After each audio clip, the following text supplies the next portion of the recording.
Hello, I'm Alex Mansfield, the host of Manny Talks Shooting, and welcome to another episode. This is the shooting podcast where I talk to individuals all across the shooting industry. We'll talk competition, self-defense, concealed carry. If you like this content, check out our YouTube channel, Manny Talks Shooting. And without further ado, let's get to this episode. Manny Talks Shooting is proudly presented to you by D2 Custom Guns. Did you know that Phil the Groundhog isn't the only thing Puxatawny, Pennsylvania is famous for? That's right, D2 Custom Guns, the home of Dan Heizenreiter and one of the best, fabulous 2011 builders in the country. So make sure you guys go check him out, D2 Custom, anywhere you can see him on the social media, Facebook, Instagram, go check him out. If you see myself, Patches Reader, anyone with the D2 Custom Guns, make sure you go check him out, and you will thank me later. Now, let's get on to the show. Welcome, everybody. Welcome back to another installment of Manny Talks Shooting, the shooting podcast on the internet. Guess what? You're going to enjoy this one. I think this has got to be episode 201. We're finally over 200, everybody. So that's exciting news.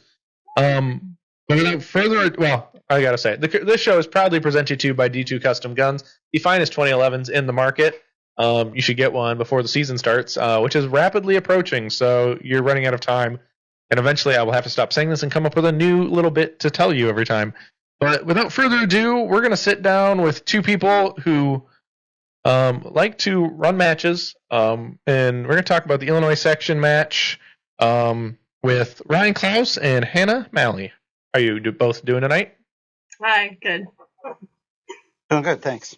It's glad to have you on. I was kind of surprised when somebody reached out to me. Hey, can we come on your podcast? And I'm like, absolutely. Let's do a podcast, and we're going to talk all about the awesome Illinois section match that I always talk about with my friend Tony. It always seems like we always talk about it for some reason, but because he broke his foot.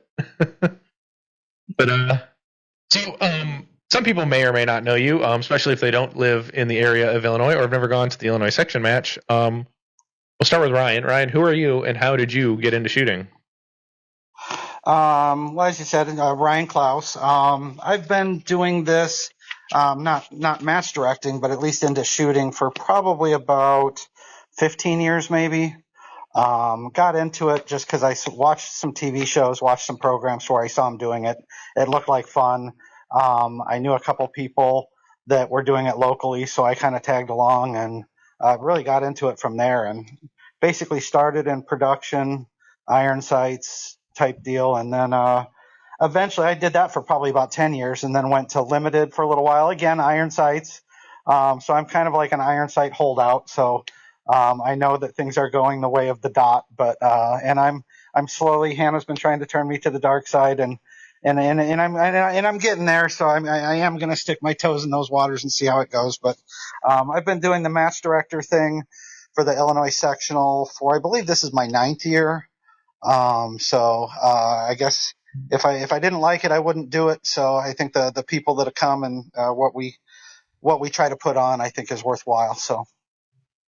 Wow, that is a long list, and you've been a major match director for 9 years. That's impressive. Most people burn out after the first one, so I applaud you on that one.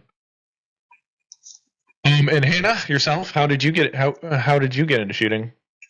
Well, I used to shoot and then had kids and didn't pick up a gun for a long time, and then in 2021, I wanted to get my concealed carry permit. Needed a place to practice. Somehow heard about Practice Score and showed up at a match and really liked it, but for some reason just schedules couldn't go for a while again. So my first couple matches, there were big gaps between them, and then finally May or June of 2022, I started going to them pretty often. So you had a jump from 2021 to 2022. I guess that's typical, right? Like I started roughly in 2020, and then COVID happened, and then it's like, well, great, everything's harder to find. So I understand that one completely. And I started in production. I just switched to adopt myself in the fall, begrudgingly, kind of. So that's interesting. You both have shot production. You coming into production. Brian's finally getting on the dot train. But what made you get especially for you, like Hannah, when you kind of came back to the sport or came into the sport, it was pretty much dot central all the time. What made you decide to start in production? Yeah, it seemed fun. All the reloads. I carry an iron sighted gun, so that was kind of, since that's what initially brought me into the sport. I shot a Glock 19 my first couple matches, uh,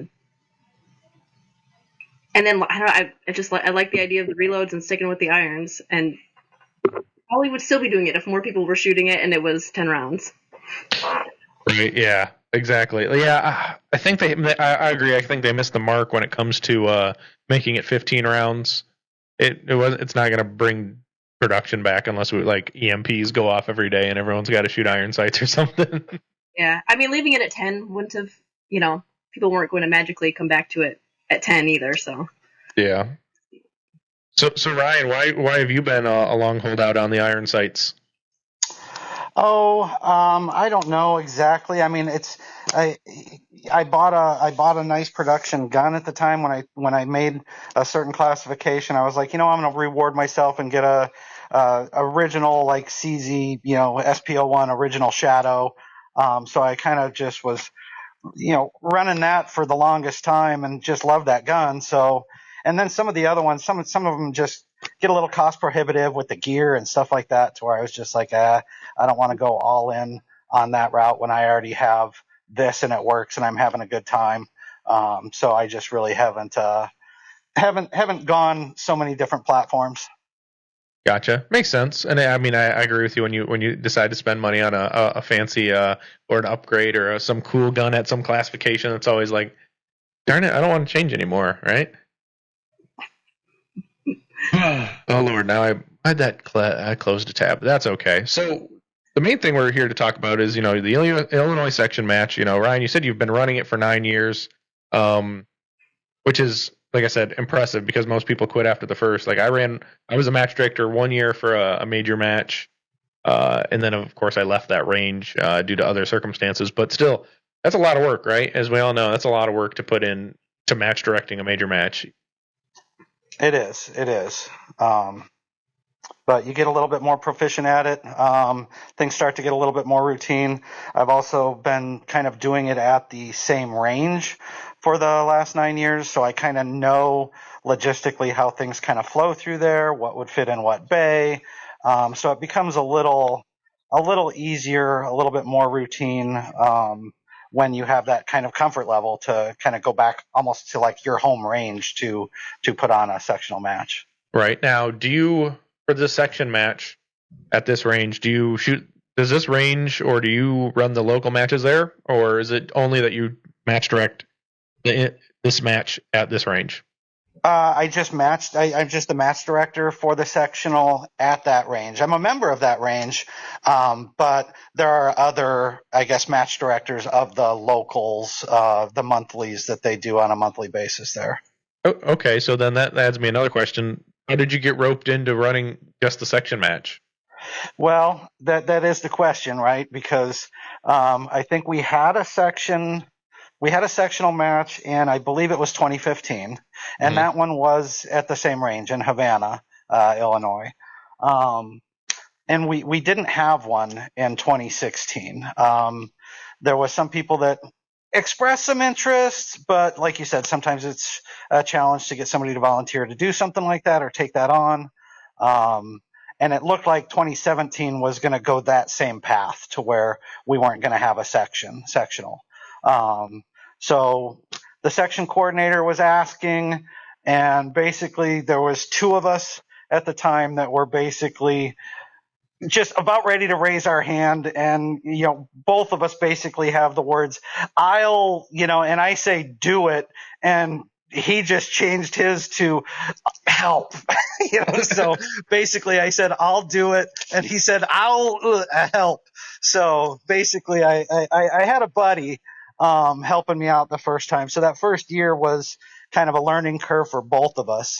But so basically just took it on in 2017 because nobody else seemed like they were going to at the time. So I enjoyed it.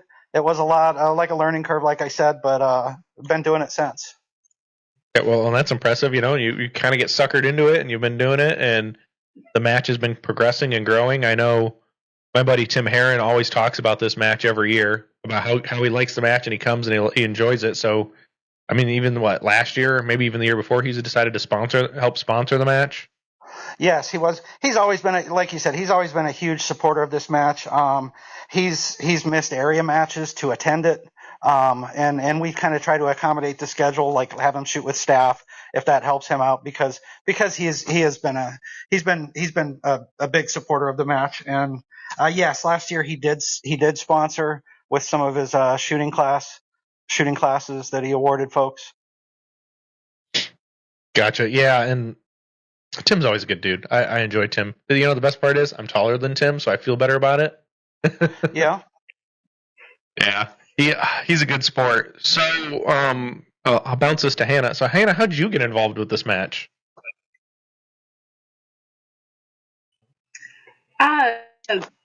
Well, my first year shooting, I was afraid to shoot it. But I was interested in it, and the next year I wasn't a certified RO still, but I asked how I could help at the match, even not being an RO, and then was informed that I could still help at a level 2. But I was still kind of on the fence about helping, and kind of just got pushed into it from some buddies, and had a blast. I was on a stage with 2 other seasoned ROs, and who I didn't know before that weekend really, had just maybe squatted with a time or 2. Had a great time, and then I was excited to RO again last year, and then this year we talked about attendance had been up and then dropped last year for perhaps a couple of reasons, and then this year I just really help get the word out about the match because I think it is such a great match, and there's a great team behind it, and I think we have awesome stages, which we can get into all this. But kind of kept suggesting to different people who I knew were helping with the match things that they could do, and things that I would help. If you want this, I'll help with this. Just to get the word out more. And finally they said, okay, you're gonna you can help. So I bugged them enough until they let me help. Hey, and most people are like, they're like, I'm the farthest thing from helping, right? Like my least favorite thing, in which people probably mean well, but they're always hey, you should do this. Like, have you looked at my schedule? I don't have any time to do anything else, but yeah, you should. And that's usually, I had a friend the other day ask or tell me this. He's like, when people are like that, just get a piece of pen and paper out. I'm like, what's your name? What's your email? Like, guess what you just signed yourself up for? And then they all disappear anyway. But usually the you should do those things kind of disappear at that point. But it seems it's very few and far between on people who like to actually like volunteer in the sport nowadays. It seems like it's a dying breed of the people who like to volunteer. It is hard, and I get like match days is hard. Actually, there's a decent number of people who show up early enough to set up, but it's hard. To find the time. But this, I don't know. I decided this was my hobby for now, and I really want to make it better where I can. So. Right. Yeah. Oh, yeah. This is my hobby, right? Like what I do here. This is just a side hobby to support the other side. You know what I mean? This is like. Well, yeah, you're all for helping at matches. Oh yeah, trust and believe too much. Co-match director for the Michigan section / sponsorship coordinator for all the matches in Ohio at the Cardinal Shooting Center. Deputy section coordinator of Michigan. I started my own club.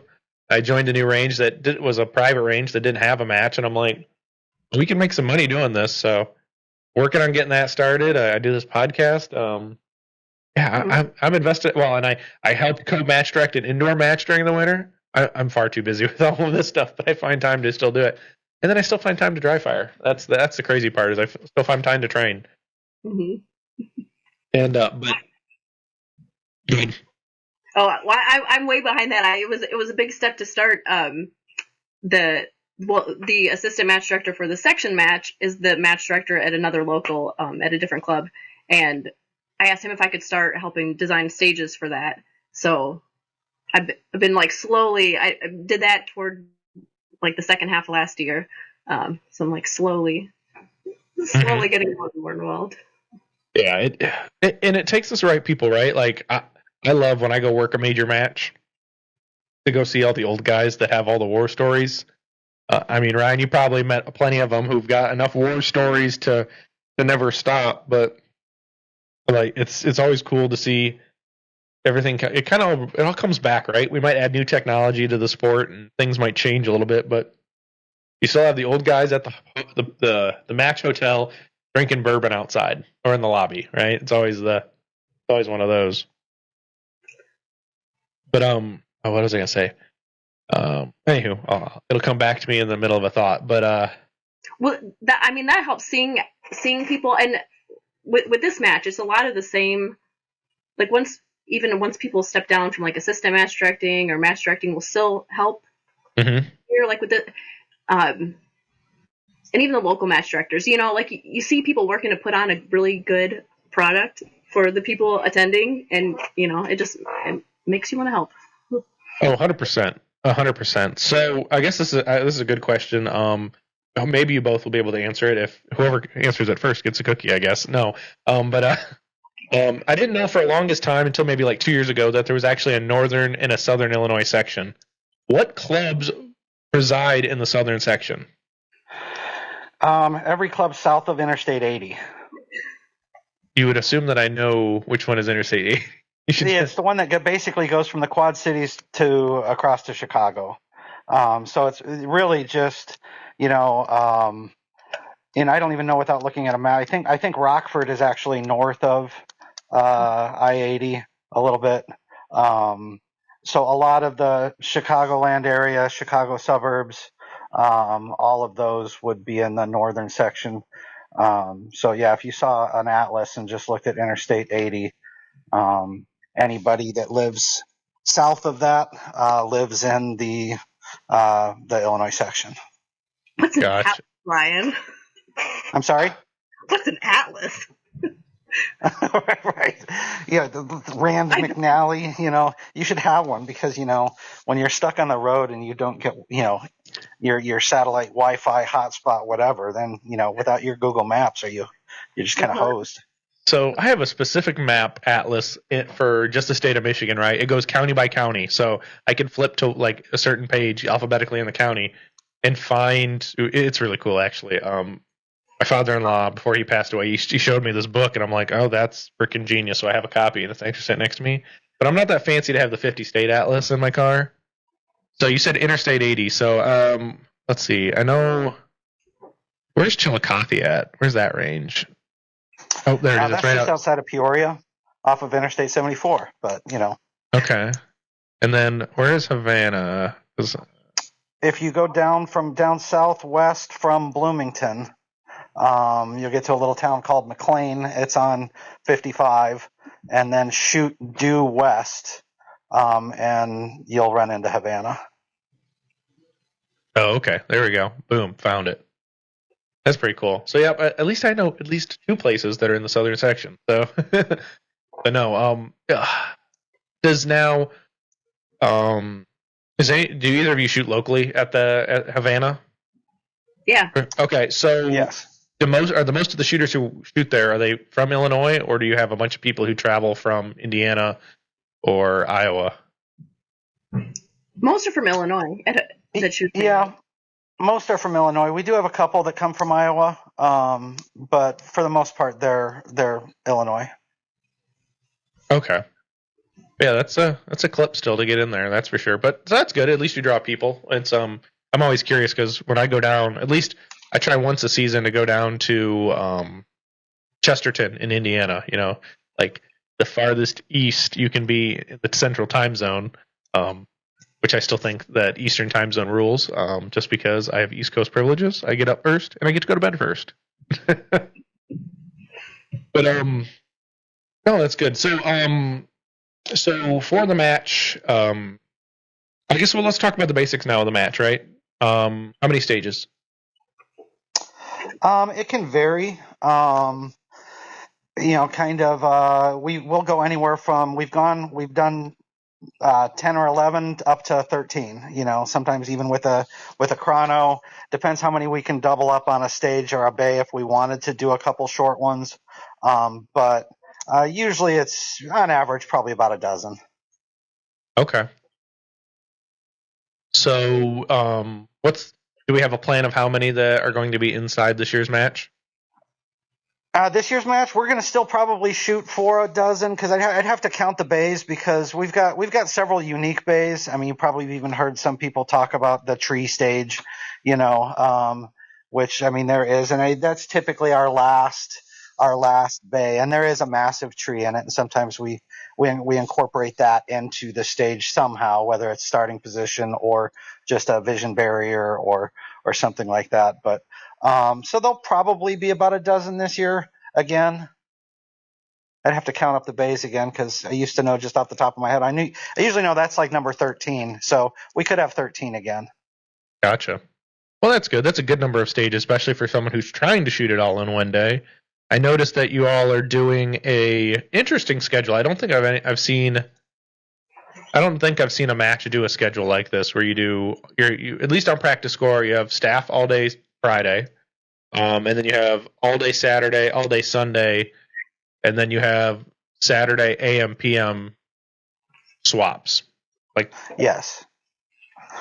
And that was really, I think when I first started, I don't believe we had half day squads.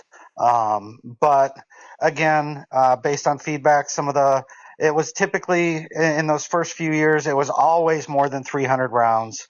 And it was, could make for a long day to shoot it, all in one day. And sometimes August in Illinois is brutal as far as heat goes. And some people were just like, that's just too long. Some of the people that don't deal with heat that well, just kind of said, if you had a half day option, I'd be all in. And so we went with a half day option. The challenge is with half days is getting that balance right, because obviously there's more appeal on one half than there is on the other half, and the tricky part is getting that to balance right, because otherwise that one half day gets stacked and they're all full, but the other half, the reciprocal of that half day squad, is empty because nobody wants to shoot, Saturday morning and then come back and shoot Sunday afternoon. mhm. The popular one by far is come in Saturday afternoon, because then you can give yourself time to commute, and then if you do spend the night, you wrap up Sunday morning and you're out of there. So that half day squad certainly fills up pretty fast. Yeah, I see that pretty much all of the two squads are filled up with a lot of my friends in the Chicago Gunslingers. They all decided that they wanted that second half of the match, or second half of Saturday, Sunday morning. I guess I don't blame them, but I'm also odd. I'm one of those people who staffs a match all the time. So I'm just like, I'm here all weekend regardless. Just I'll ride it out. But Yeah, we've talked about trying to get that balance right, whether you just make them both AM and both PM, and you just kind of have to, somebody's got to suck it up one way or the other. Either you're shooting both days in the AM and shooting both days in the PM. But I mean, that Saturday PM, Sunday AM schedule is by far probably one of the most popular. Just again, you don't have to get up so early. You got time to commute, and then you're done in the following morning and you can go home. mm-hmm. Now, have you either of you shot a multi-day match where you've had to shoot AM and or PM? No, I shot Area 5 last year, but shot it all in one day, for better or worse. Yeah. Oh, that was. I applaud you for that because I wouldn't have. That's a lot of stages in one day. Even with the speedy squads that we had on those all day squads. Mm-hmm. Yeah. No, thank you. I mean, I even get to ride around in a golf cart all weekend. I wouldn't have done that. I thought it'd be fewer, for that first stage is always, I still get really nervous when I shoot. Mm-hmm. I thought, fewer first stages would be better. But yeah, it was a little too much for one day. Yeah, and I'm a morning person, right? I'm not much of a nighttime person. I'd rather be get up, get going. I'd rather shoot all morning, right? I'd be the weird person to be like, yeah, I want Saturday morning, Sunday morning. Really, I'd just shoot it all in one day, but I'd be like, yeah, I'll shoot in the mornings. People are like, oh, I'm not ready. I don't want to shoot in the morning. I don't want to shoot after lunch. Like, I try not to eat lunch at a match. That's like me. Like, if it's lunchtime, I'm like, I'm gonna miss. I'll eat afterwards because I don't want to have to take all my crap off to go use the restroom. That's really the sad part of it. It's like, no. What about you, Ryan? Have you shot any multi-day? Have you shot multi-day where you've had to split AM and PM? I have not, but I've worked matches to where I've had to be there all weekend, like so. I guess, but no, I've never had to. I've never actually shot split days. No, I usually try to do it all in one as well. Well, that's the downside of being staff, right? Right. So speaking of staff, how is the Illinois section match looking for staffing? Historically, we haven't had that much trouble. I don't know. Hannah might have some insights into that, but I mean, right now, I need to send the invite back out to all the staff that we've had in the past. Just kind of remind them that, hey, you're more than welcome to come back and please do so. And they usually respond pretty well to that. We do lose some staff each year, just from maybe not wanting to and just be a shooter that year. But then we also pick up some new staff. So typically we don't struggle with staff that much. I think last year we did a little bit to where we could only really have about two per stage. Typically, I like to run about 3 on the larger, the big field courses. Sometimes they'd like to even have 4. So a lot of times I kind of shoot for 3 staff minimum per stage. So usually look to have about 45 to 50, including the match staff itself, between the non-stage staff like stats, fix it, the RM, myself, and so on. So usually try to have about 3 per stage on stage staff. Oh yeah, I agree. I mean, it's a sweet number, right? So at worst, you're letting somebody sit down, and then the other 2 are working, and the other one's sitting down just counting shots, and then they have to go get up and do something. But I agree. 3 is like the magic number. Any less in it could get dicey. And that's unfortunate. Last year you had to go to 2 for some, if not all, your stages. Definitely makes the staff work harder, but I mean sometimes that's what you got to do, right? Like worst comes to worst, you got to make it work. Exactly. Yep. So Lord was so speaking of the range master, who is your range master for this year? Eric Griggs. I don't think I've met Eric. Is he local to the Southern Illinois? He does live down here. He does live in the Illinois section. Yes. Gotcha. I don't know how many stage or how many matches he gets around to RM on an annual basis. I know he's always been my range master since I've been doing it. Gotcha. That's good to have a rapport with a range master and being able to always have the same one back. It's nice. I don't know if either of you met Tom Palmer. Yep, absolutely. Yeah, and Eric's been good too. I mean, because he always offers to help if you need with anything. He's usually there all week, the week prior, to help with the build week and stuff like that if need be. So I know that he ends up taking vacation to kind of help out to do some of that too. And I never worked with Tom ahead of the match, but I've staffed matches where Tom was the RM. So I've worked with Tom. I don't know, probably at least a half a dozen or so matches. Yeah, it's unfortunate. He will be missed. He was a good friend. I'd say he was a good friend. It was always good to see him and Debbie out at the matches working. It was always funny because you'd always see him sitting there. It was always seeing them sitting there when they're not working, holding hands with their, and then they have their vapes in the other hand.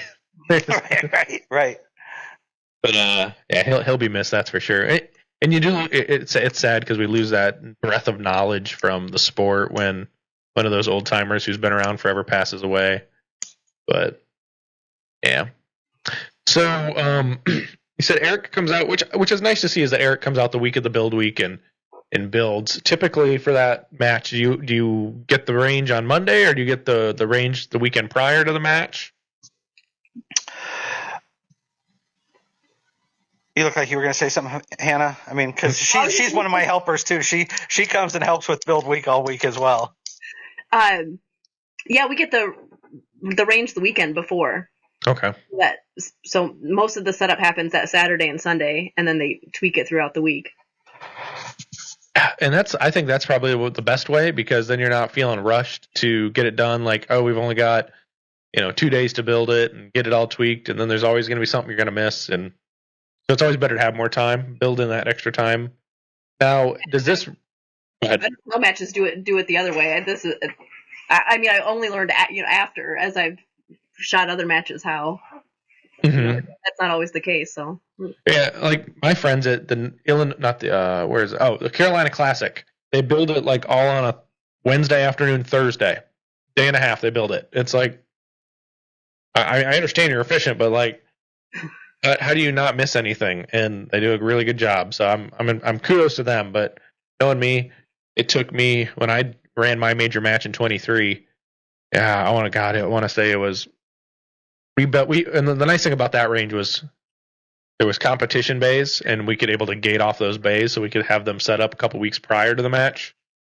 So we could build a couple like on one weekend and then come back during the week and build another one. So it was nice because I didn't have to do it all in one rip. But then then your analysis by paralysis. I feel like, this could be better. I don't like how this look, and then you're overthinking it. It's like it'll be fine. Yeah, and when and a lot of the folks that would help out also, they have day jobs too. I mean, it is a volunteer sport, so to answer your question, I guess we do get the range. We do get all the bays or access to the range the weekend prior. So I'll usually go out there the Saturday and Sunday before, and basically just start laying some stuff out. We'll have literally maybe a handful of people come help that weekend. Maybe a half a dozen. And then during the week, sometimes that can, basically even get cut in half there because everybody goes to work. So I usually take that week off from work and basically stay there and pretty much build all week. And then the range master comes and blesses everything and checks everything out, and then we're good to go for staff day on Friday. Mm-hmm. Yeah. And so typically, do your staff roll in? Are they all rolling in Friday morning, or do some appear Thursday afternoon? Depends where they're coming from. If they're coming from out of state to work, they would certainly come probably Thursday afternoon. Some of the locals that shoot that monthly match, you might see them pop in Thursday afternoon just to see how everything looks, kind of get a glance at it before they go shoot it the next day. But typically, it's a lot of folks that just kind of show up on Friday. Gotcha. No, and that's normal on every match, I guess. Like some come the day early, some come the morning of. Then there's always the shooters who come to the match like while you're setting up with staff, and they're like, "Well, we want to walk stages." I'm like, "Do you see the targets aren't hung yet? Like, what are you gonna walk?" Is what it is, I guess. But oh, okay. Next question. I knew I had a line of questioning. There they are. So, I'll talk back a little bit about scheduling, right? You've got your all days and your 2 all days. So currently you've got plenty of slots in the match, from what it looks like on practice score. We got to get more people signed up for Sunday though, because everyone will be just hanging out on Sunday at this rate. But, which isn't, is attendance normally this light early in the season, or let me back this question up. When did registration open? The registration opened, I believe, the second week of January. So it's been open about a month and a half, about 6 weeks or so. Okay. And I mean, I guess, when I think the kick in the teeth really was 2020, the COVID year, because I mean, every year our attendance was going up and up and up. In 2020, we actually sold out in 3 weeks. We had 300 people by the end of January. But with everything going on, I mean, nothing was going on at that time in January. It was right around March that things started, hitting the fan there. And then just the state was had rules on how many people and that they would shut this person, this area down, and so I was in contact with offices. And anyway, long story short, we had to issue refunds in 2020. There was no match in 2020. But we still had a decent amount of attendance in 2021, but then it's just been kind of tapering down a little bit. I mean, we've always been over a couple hundred except for last year. So I think right now we're probably, being a level 2, back at a level 2 status again. We're running it this year. A lot of return sponsors are coming back.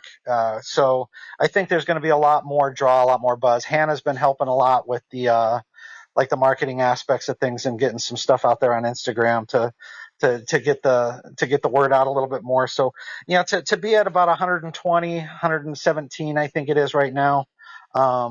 I don't think that's too bad considering there's only a handful of staff in there. So the majority of those are competitors. Staff will come in.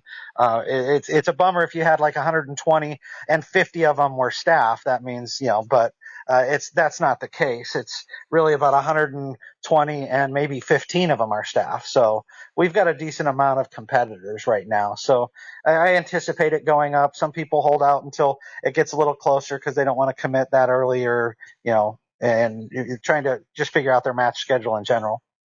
Right, yeah, especially with it being, I wouldn't say it's so late in the season, but it's in the middle of the season, right? It's in the end of August, which is there's still plenty of shooting season left. But I don't think you're in a bad spot right now either. I mean, this will definitely drum up some buzz, and hopefully they'll go look at this. Typically, isn't this match typically it conflicts with, what was it? Used to be Area 8 all the time. It varied, and we used to. I used to call the USPSA office, a couple of contacts or whatever, to try to get the match schedule for the area matches, and we would kind of avoid those. I know that we've overlapped Area 3, I believe, one time. I think we were a week off of Area 5.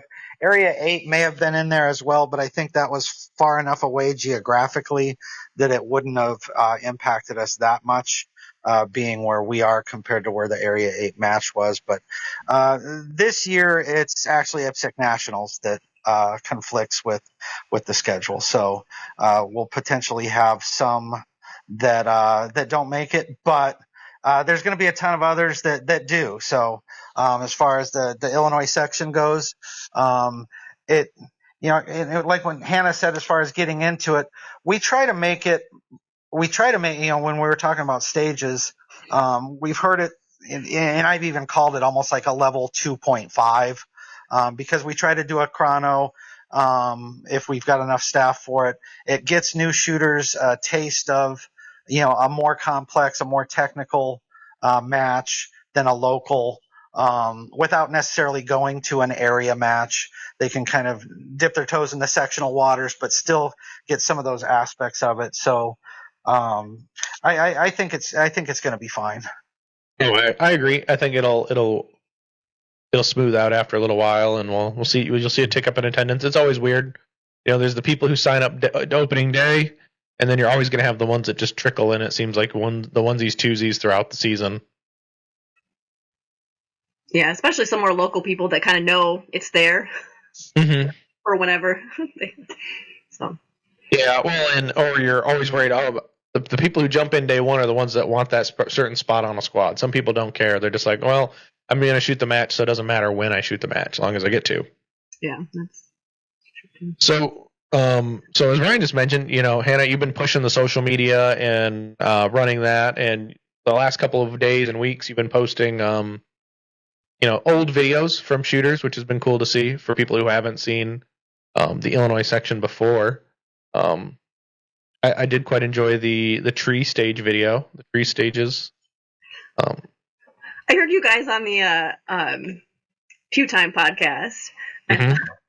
I thought I have to address this. There's no way they're going to call out the tree stage and not get a response. So Right, yeah, the tree that broke my buddy Tony's foot. I don't know if I think he's tried to go back. I don't know if he's going back after that.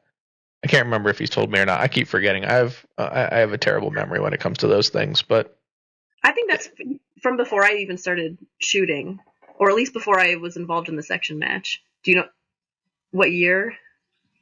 see, and I couldn't even remember. That's the sad part. It was probably before we got into. I think it was probably before we both got into shooting because I got into 2021. End of 2019, end of 2021, end of 2020. Tongue tied. That's a problem. Running the coffee. The coffee reserves are running on empty now because the coffee's gone. The coffee's been gone. No, but does anyone fight over? Does anyone fight over designing the stage for the tree stage, or does someone just kind of like volunteer for that?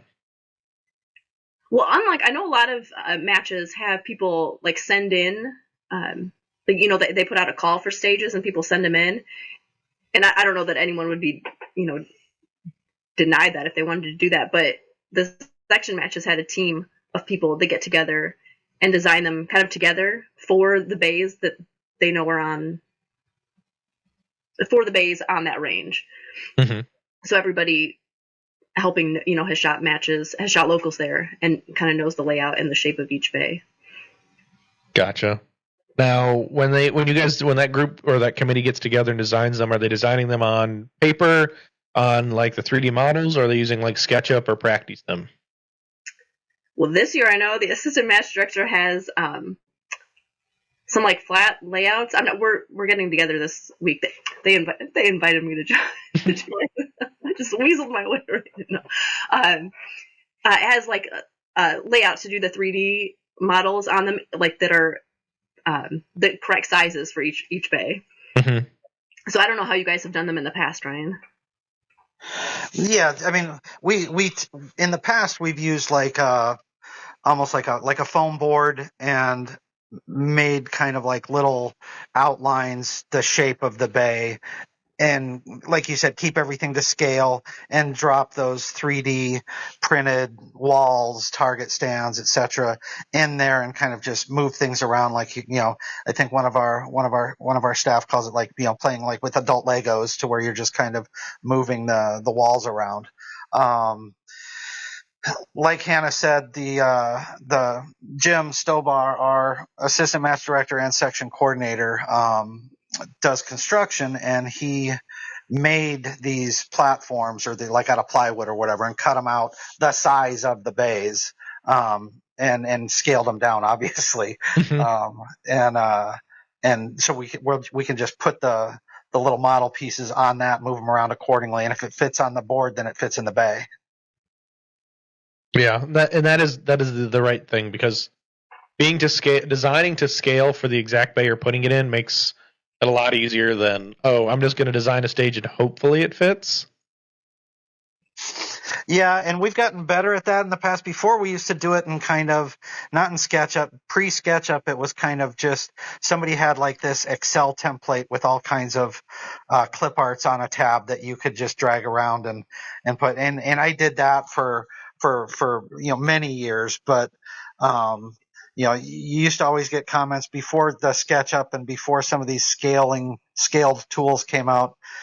Nobody ever put a whole lot of faith in the matchbook because they knew the stage was going to look different on the ground. They would see it in the matchbook and be like, yeah, it's not going to probably look like that. But we've gotten better and better at that, to where, some things are going to change, some things are going to be tweaked, but for the most part, we try to keep it as true as possible. Yeah, I hear shooters complain about that a lot. Not about this match, but in general. They're like, well, why is it different than what's in the matchbook? Well, things change on the ground. Like, you're like, well, sometimes, in reality, it might work in design, but when you put it on the ground, it's like, this isn't going to be challenging enough or warrant it. So we're like, well, let's change it. So then we tweak the stage, right? It's never like, nothing says that the stage has to say exactly as it is in the matchbook. No, agreed. And then to try to get everybody back together again and reassemble the newly designed stage on the plywood cutouts can get to be logistically challenging. So you just leave the picture alone and change the stage, you know. Exactly. 100%. Exactly. Many stories now, and the interesting thing now that they have is that with PractiSim or even SketchUp, I mean SketchUp, you send the files back and forth if you're working remotely. It's nice, but it is nice to be able to collaborate in person and think. But I've never understood the people who will make a stage plan and live and die on that stage plan just from the diagram. Like the matchbook, they've got their whole little matchbook with them that they printed, and they're gonna live or die on that diagram as their plan for the whole stage. It's like I don't get it because it could be completely different. Even in practicing, because you can see, you can see it from above, but you can also see from the ground level and stuff that looks a certain way. even on there when you're like, I'm on the ground looking right at, and I haven't measured. Ends up looking different on the real ground. Oh, 100%. So, Thank you for checking out another episode of Manny Talks Shooting. I greatly appreciate it. And if you could do me a favor, please go patronize our partners when you are available. We have always, as the title sponsor, D2 Custom Guns. We've got Outdoor Dynamics, Make Stuff Better, 2 Alpha Apparel, Range Panda, Laugh and Load, Hunter's HD Gold, and Southern Bobby Q. Now, thank you. Let's get on with this episode. So you're designing stages within the next week. You said this weekend or next weekend? Tomorrow. Oh, tomorrow. There you go. I mean, I don't know if everything will get done then. I'm not sure what Ryan said. We're ahead of what the timeline usually is. Well, I guess, and that's a good thing too, right? Being ahead of timeline means that you're not stressing and sweating, right? Like me for multiple things that I'm doing, I'm sweating bullets right now because I'm like, it's not my fault, but I am behind the 8 ball. So, but with that, it's good. So you're getting the stages done tomorrow. How are you looking for match sponsorships at this point? Well, we have quite a few. I mean, Vortex Optics is our title sponsor this year. Typically, we've S&S Coated Bullets has been with us pretty much I don't want to say 8 of the 9 years, because this is my 9th year, like 7 of the 9 years anyway, because we also had a local gun range here, CI Shooting Sports. Is a local gun range here that also is host of a USPSA club, and they sponsored it 1 year. So, and typically all those are return sponsors, be that either stage or match level sponsors. Lots of return sponsors. I mean, I could go into them. I mean, if you like, I don't know if that's. I know we've got. Ruger is back. We've got Hunter's HD Gold again. They've always been big supporters.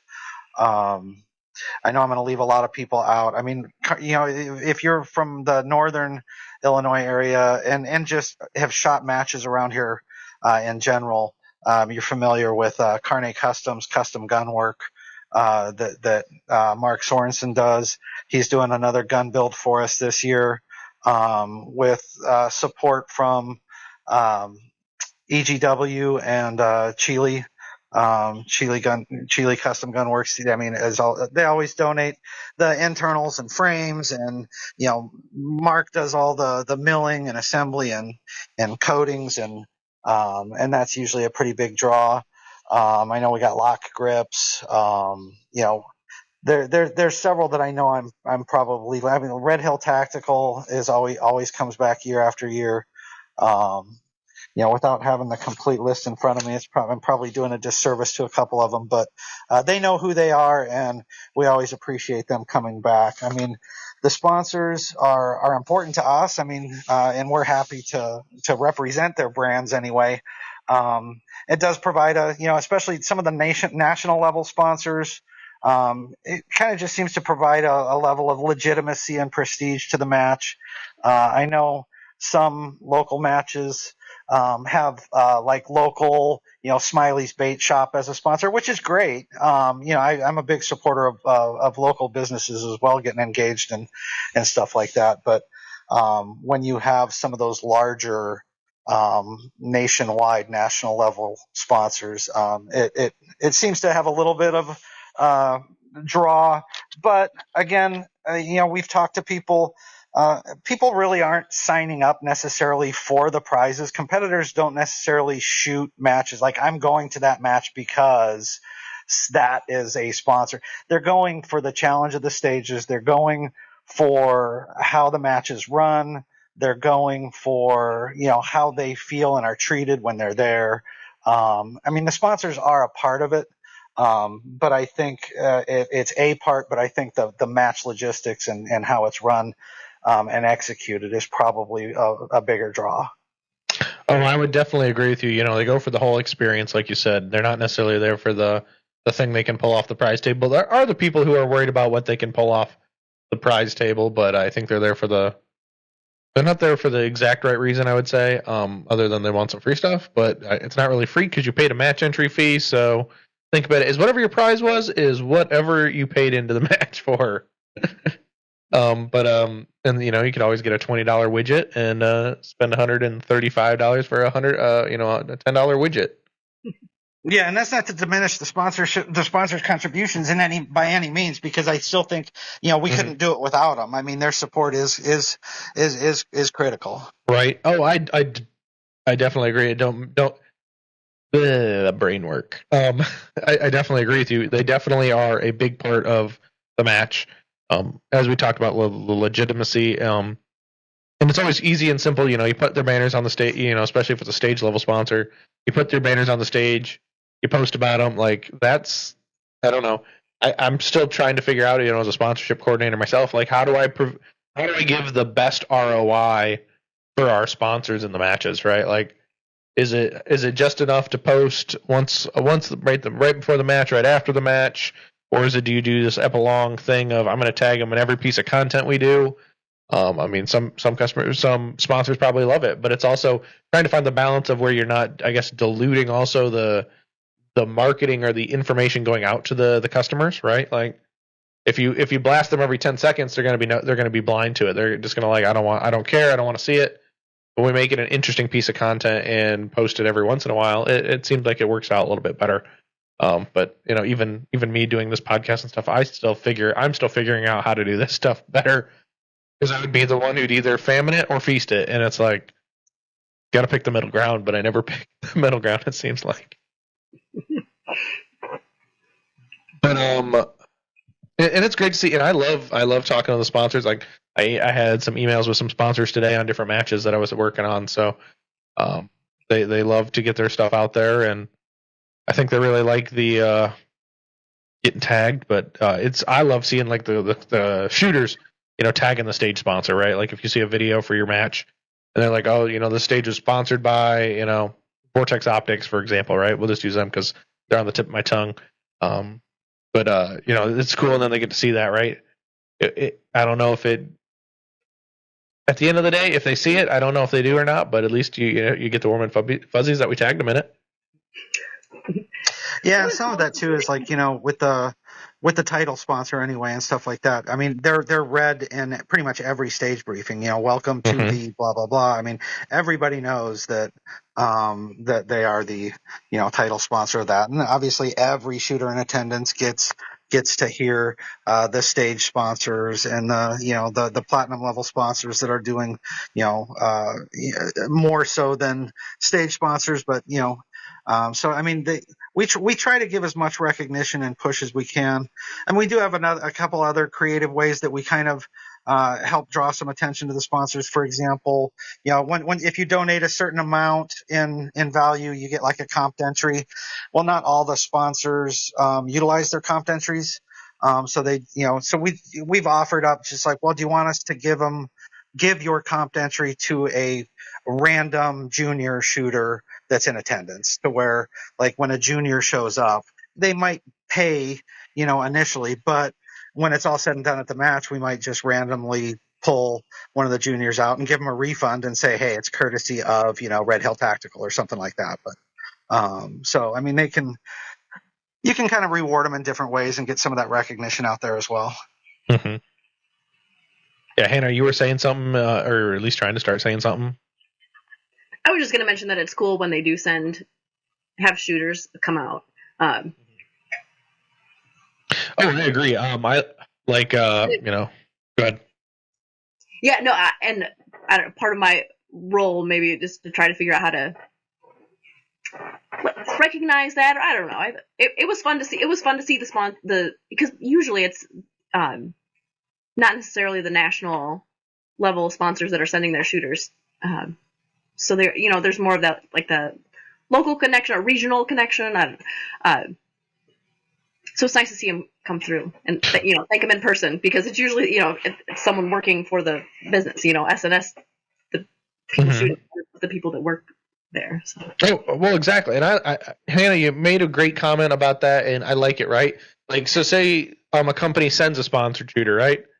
For example, like that'd be cool. Like, I think I'm even gonna do that. Like Jay Beal, for example. Jay Beal's a sponsored shooter. He's currently got a slot from Summit City Bullets to the Michigan. Like, I'll say this, the Michigan section match, right? So I think I'm actually gonna do that. I'll make a post, so, like, hey, thank you, Summit City Bullets for sponsoring this match. And Jay Beal's going to be there for you, come meet Jay Beal, right? It'll put him on the spot to actually show up to the match, because I know he's a friend of mine, and he also doesn't know exactly if he's going to make it or not. But it'd be like, see, you should have been there because I said you were going to be. Well, it's good marketing too if you know they're going to show up, because people will want to shoot with the top tier shooters. Right? Yeah, exactly. Like if you can get a Mason Lane or a Max Michel or a JJ Rakaza at your match, it adds even another level of, oh, I got to go to this match because so and so showed up and I got to go shoot against them. Right? I might not be able to shoot with them on that day or on that squad, but I can shoot against those scores.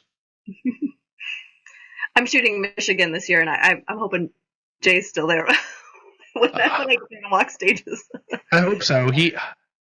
Yes, and that's going to be a great match. I've seen the stages already for that. I've thrown a couple stages in on that match, which is one of the things I was working on before we hit record. I was working on our sponsorship levels, making sure that I got all that in, because always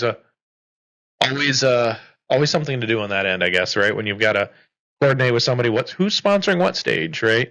And that's always the tricky too. Is sometimes you'll get you have sponsors, right? And they all like, oh, I want a stage sponsor. I'm like, well, I'm out of stages, so I guess I'm doubling up on stage sponsors, because I have more stage sponsors than stages, which is great because they want that value, they want the recognition. But it's also like, how do I just not devalue your sponsorship donation? You know what I mean? It's like the trick, right? It's like, but hey, I think I watched a video the other day. I'm gonna bust back in towards stages for a second. Mm-hmm. I think that Illinois, I don't know what year it was probably one of the only matches I've seen somebody have to shoot through soft cover.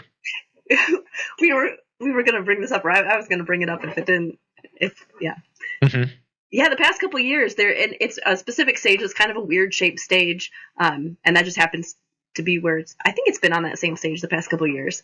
But yeah, soft cover that you're supposed to shoot through. Yeah, shoot through the wall. That you train people, don't shoot the wall, right? And then you're like, no, shoot the wall. Mm-hmm. And it's some kind of netting, so you can see through it. Mm-hmm. But isn't? Yeah, it's not what you're used to seeing. Right. Yeah, it's a mind trip now. Mm-hmm.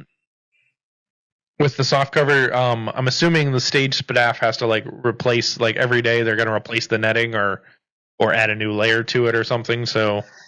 Or yes, they just we basically it's what we use is kind of it's a green snow fence, or not the orange or anything like that, but those ovals are typically in kind of a uniform pattern, and we put marks on it at the top, kind of witness the ovals on top of the fence, and then witness them on the bottom, just so that obstruction, just so that visual barrier is consistent for everybody, even when we have to swap it out. But yes, if it gets depending on the distance of the wall, the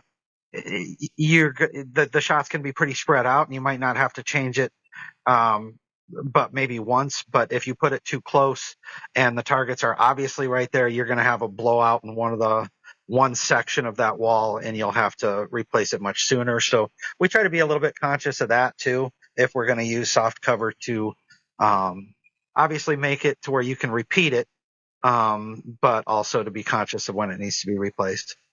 Oh yeah, absolutely. Yeah, it's one of those things, that everyone spouts about competitive equity, right? Like, got to be fair. How many is there a normal amount of people who are like, you can't shoot through that, right? Like they're like, you can't do that. That's not legal. Like those people, right, who've never seen it before, but never think to actually look at the rule book. Yes. The my former assistant match director who works that stage and has worked that stage the past 2 years, he shared several of the questions, like, how am I supposed to get those targets? You can't see them from anywhere. And he's like, well, you can see them from right here. You shoot through that, so some people have never seen it before. So it's just kind of an interesting element that's legal to throw in there. I think one year we even had a no shoot steal, that they could gong, and and every time you hit it, it's basically taking a no shoot. Mm-hmm. So try to throw some interesting elements in there, but not to where it's like a circus or just because. I mean, there's usually a purpose behind it. Mm-hmm. Oh yeah, there's got to, and it's the cool thing is when you add a purpose or an idea to the stage, right? It makes it more meaningful, right? Like when I learned stage design, it was always one of those things. Well, I want to do this. Well, why are you doing this, right? What are you trying to get out of them doing this instead of just having the stage make sense and have a purpose? Probably makes you have a better stage, right? And you'll see sometimes these stage designers who just like, but I want all the options. So you're saying I have no options because there's only one way to shoot this because it's the smart way to shoot it. Mm-hmm. Go ahead. I think so. I haven't helped with design in the past, so I can talk up the people who design the stages without talking out myself. But they do a really nice job. I'm newer to the sport, but now I've gone to one area match and a bunch of section matches, and I think Illinois does a really nice job of making stages that are challenging but fun to shoot and also doable for, well, like for me, the first one I shot was, I was a C-class production shooter, and it was doable. It was challenging, but the challenges were fun. And like Ryan said, it's not circusy. Like you might see something new or different, but it's not. But not in a gimmicky way. Right. You always want to see something interesting and new, but without making old. Exactly. Right. Like you don't always want to see a shaky bridge, or you don't always want to see the silly monkey swingers all the time, right? But who says you can't, for every once in a while, shoot a monkey swinger on a shaky bridge? Oh boy, I'm just evil, right? I don't do anything like that, but yeah. But Brian, you've been around in the sport long enough. Have you ever shot an Area 3 match? I have not, but I have heard stories. Right, yeah, the pool noodles and all the craziness that was Area 3. Not everyone wants that silly circus all the time, right? So, but you got to make it. You got to make the match memorable. Memorable. That's the word. And make people come back, right? That's the goal, right? You want them to come back and shoot it again. Well, and I think to Area 3's credit, the fact that it was like that was memorable, and people did go back, and part of it was for what are they going to come up with next year, So I don't know. I mean, it's just people have different styles, and again, like Hannah said, she does her fair share of shooting, much more than I do. I don't get out that much, but some of our staff does. I mean, like across the country, so they see a lot of different stages, a lot of different elements that other people have incorporated. So I think we've got a pretty, robust stage design, knowledge base to tap into that some of those shooters that we have on there have seen quite a bit and kind of can provide some experienced input on. It's like, yeah, no, that's not going to work, or yeah, no, that's actually pretty cool. So I kind of put a lot of trust in their opinions as well, because they've certainly seen more than I have. Mm-hmm. So long as we discriminate against my short friends, Albert, you got to make sure Albert Yao has to stand on a box again, like always, because he is fast. But it always is fun to make him stand on the little box because he's so short. Did he need it last year or the year before? I can't remember. I think he's always needed it. It seems like the X stage. It seems like there was an X stage last year. Was that, am I correct? That was 2 years Yes, ago. it wasn't last year. It was the year before because I think that was the GX products.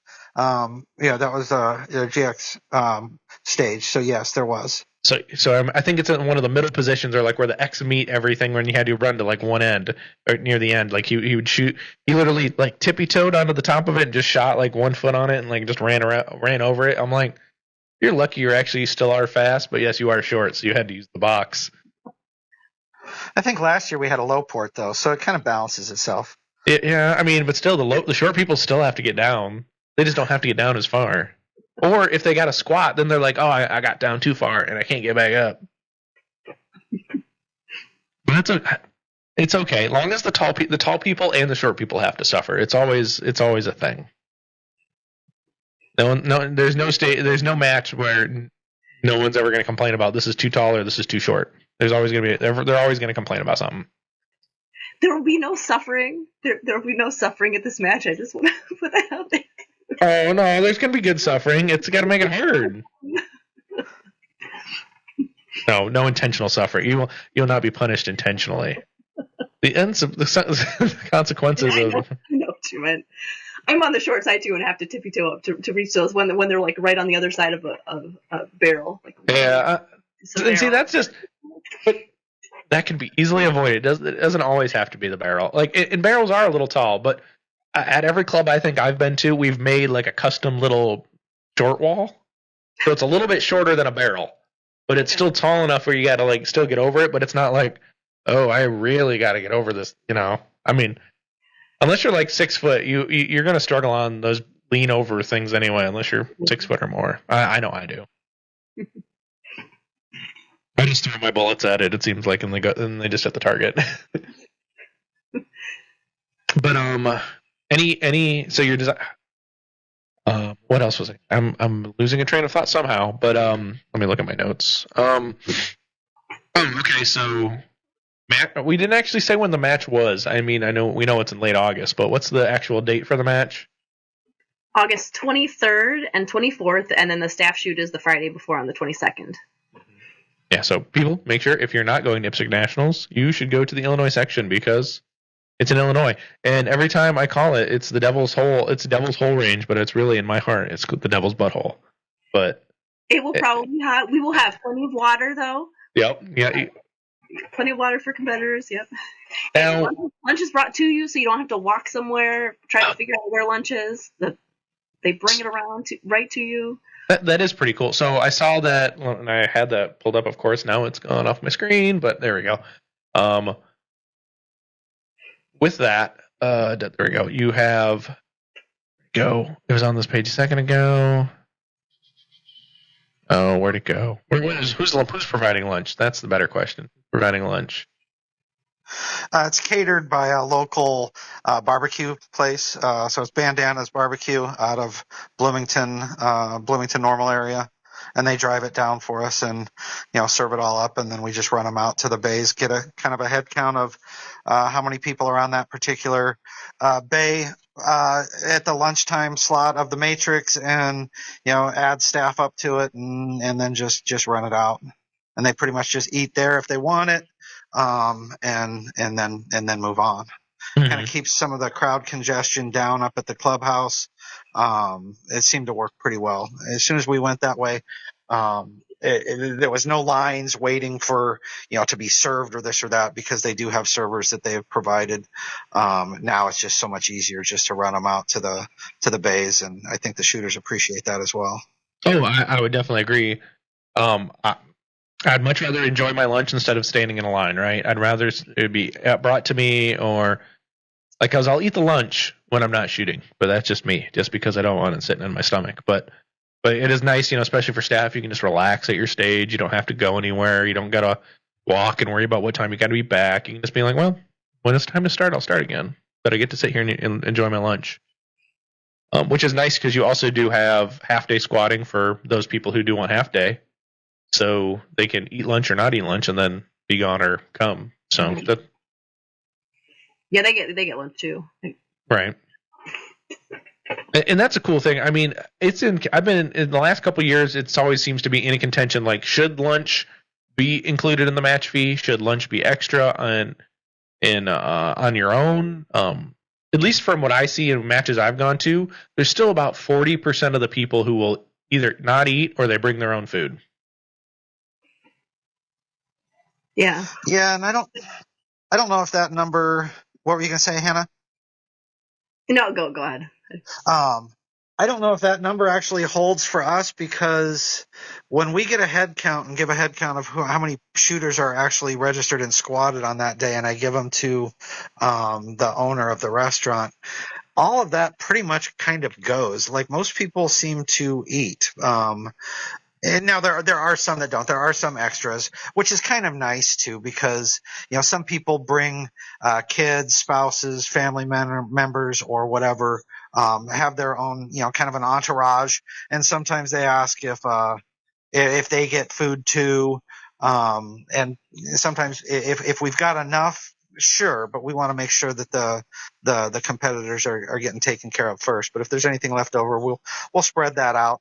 But yeah, it seems like the meals go pretty smoothly and kind of disappear. So, and that's one thing that I haven't gauged, and maybe Hannah and some of and maybe even you, we haven't raised the price of the match probably since I started that as well. So, I mean, initially I think the price to include lunch was probably reasonable, and now, I mean, with 9 years later, it's the same price and we include lunch. So I think sometimes match fees or entry fees have historically been going up, but we've pretty much tried to keep it consistent. We might have to go up eventually, but so far so good.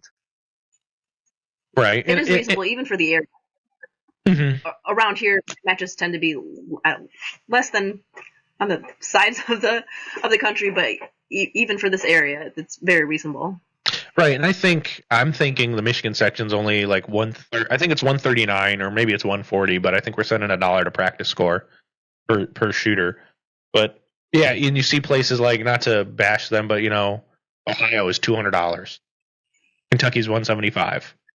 Right, you've got these matches that are higher in cost. I mean, they probably do provide their value to the return on investment from the shooter, but it's nice to be able to provide a more reasonably priced major match to people, so you can get people who are like, I can't swing going to a bunch of major matches, but the cheaper, you're able to decide that they want to go to the cheaper one, because I guess they get more money they get more for their bang for their buck. Especially when you add lunch, you got to think that lunch is at least $20 worth of value to somebody. Yeah. But we talked. Go ahead, Hannah. I can't. I have to mention, for the ladies or anyone who wants who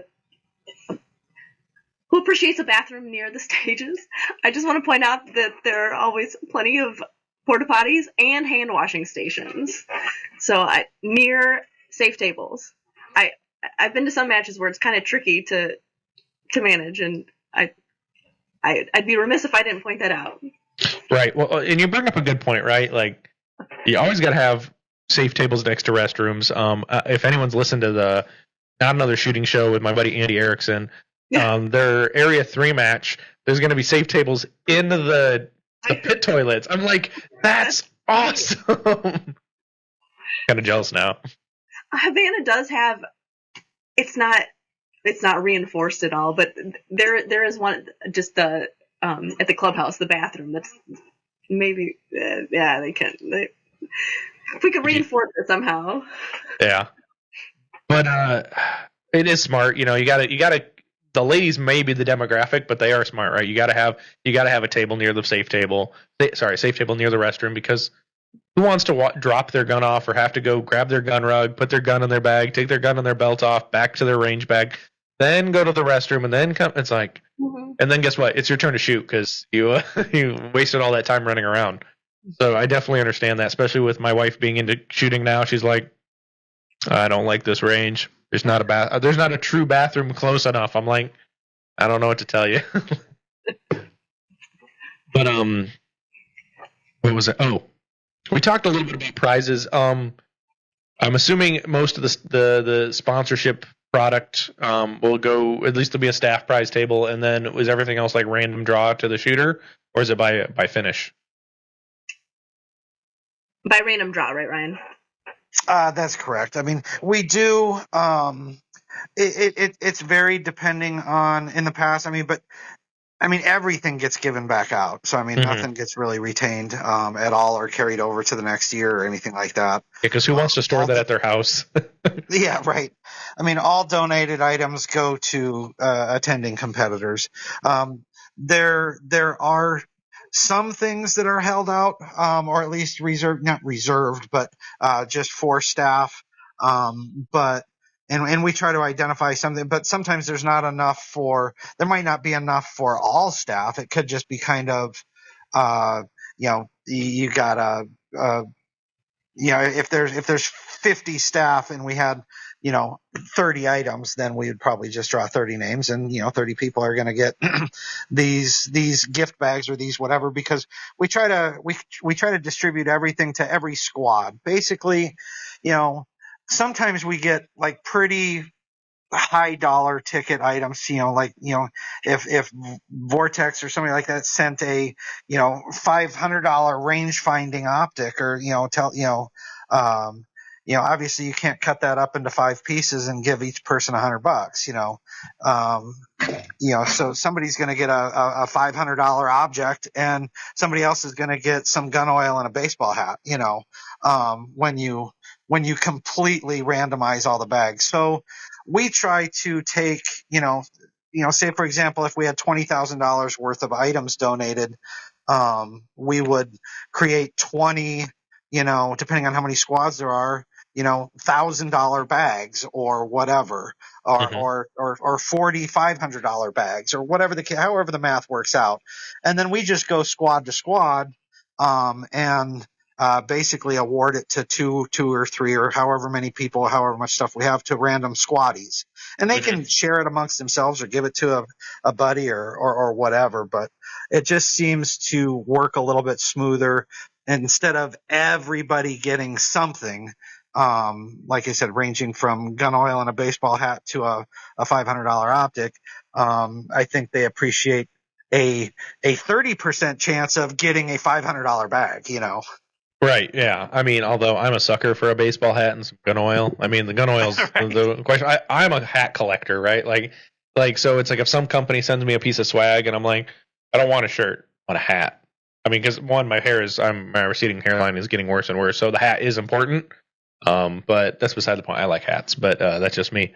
But it's even cool, at least some people, they complain like, oh, it should be only the best shoot. I don't even think it's the best shooters, but then there's the shooters who are like, oh, it should be by place of finish. But then I remind them, do you want to stay until 9 o'clock after the match to do all this?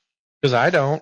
I want to go home And when we're that's done. logistically challenging too, because when you have squads that shoot on Saturday and go home, if you do a prize table on Sunday, and somebody that shot on Saturday won, they certainly can't pick anything. So Exactly.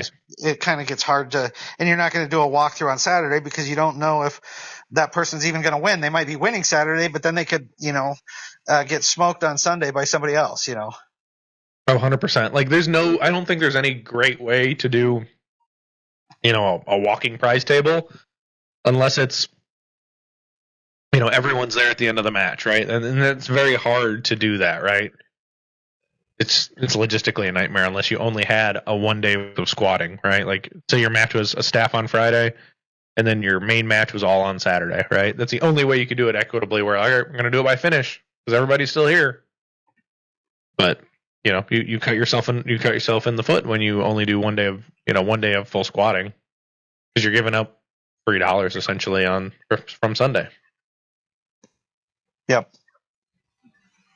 Long conversations have been had about that recently with my my match friends over in Ohio. It's like, well, how do we do it? Like, just not feasible, especially when you try to get 300, 400 plus shooters in a match, and you're just like, it doesn't work. Yeah, I mean, I guess if you did everything half days, everything is half days, to where nobody shoots it in a full day at all. It's a 2-day match. Then, if you want to stick around until 5 o'clock for the prize table, we'll have results by then. But, some people might finish at lunch. But if you want to stick around because you've got a shot, then stick around, and they'll do the prize walkthrough at the second day evening, because everybody finished shooting at some point on the second day. But I don't know, even that can be logistically challenging. Oh, I agree. Logistical nightmares. I'm not for them. Exactly. That's why I kind of went with a catered thing for lunch, even if it costs a little bit more, less headache, let somebody else deal with it. I don't need to deal with, licensing food, whatever. Somebody else is cooking it. Somebody else is bringing it. All I have to do is run it out there and clean up the garbage afterwards. And they're happy. I'm happy. It's easy. Right. Exactly. You don't have to think about it. And that's the great part about it. It's just taken care of for you. We're kind of near the end of the slot time I was thinking of, but do you guys is there anything we have not talked about that you two really want to make sure is get out there to the shooters, to make sure that, we don't forget it something, because I will forget it, because it's in one ear and out the other sometimes. So at some point I'll say like the Facebook page and the Instagram page, if you want to look it up. It's on Practice Score. If you want to help work the match, you can do that right on the Practice Score page, right, Ryan? I should know. To do what? If you want to staff the match, if you want to work it, that's on Practice Score too. Well, if you register, I always appreciate if somebody is going to register as staff, to give me at least the courtesy of asking, because I might not know their work history. I might not know what their work experience is. If they're a newly christened RO, I kind of like to at least have some initial contact. Even if it's a text or phone call, that's fine. It's something that I can ask some questions to, but nothing stops them from, or anybody for that matter, going out and just signing up as staff. There is a staff only section at the bottom of the registration page, to where if somebody fills that out, it kind of implies that they're staff. But if I don't recognize them, or if they haven't reached out, then I might contact them. But yes, staff can register via Practice Score. All right. Yeah. Go ahead. So that, if you want to follow along as we post more information and sponsors and whatnot on Facebook, it's the USPSA Illinois Sectional Championship is the page. And then on Instagram at Illinois_sectional. And my plug is going to be come for the quality stages and the good match experience. And, as a bonus, be entered into the pool for prizes. Exactly, right. We go for the experience. We go hang out. We go there to hang out with our friends, shoot the crap, heckle everybody, but we go to have the good times, right? And that's what I really think at the end of the day we do this for our community, not because we are all alphas and we all want to win, but it's because we go hang out with the people who enjoy it as well. And that's the thing I can get out of all this is go shoot it, go have fun, go have fun, right? Go shoot in a dirt pit with your friends. Mm-hmm. But Hannah, get points for shooting through walls. Exactly. The only time in the season that you can, it's okay. Just don't shoot through my walls any other time. But Ryan, Hannah, I have enjoyed our conversation tonight. I think the listeners, if you didn't get anything out of this, listener, shame on you. You should go sign up for the Illinois section match. But I had a blast. I think the listeners are going to enjoy this one, and I want to thank you for spending some time this evening with me. Well, thank you, and I look forward to meeting you throughout the season. I know I'm signed up for some matches that you're shooting or working at, and I was not good last year at. Toward the end of the year is when I started to run up and awkwardly say hi to people I knew from the internet. Hey, that's how we know people. The internet. Because that's half of it is. Yep, no, I appreciate it. Thanks for inviting us. No problem. It'll be a good time. Hopefully, I'll see Brian, hopefully I'll run into you sometime. I know I'll see Hannah at a couple of these matches, but hopefully it'll be a good time. So, listeners, as I say it at the end of every show, get out and do the things I'm going to see on the next one, and hopefully they see you at the Illinois section.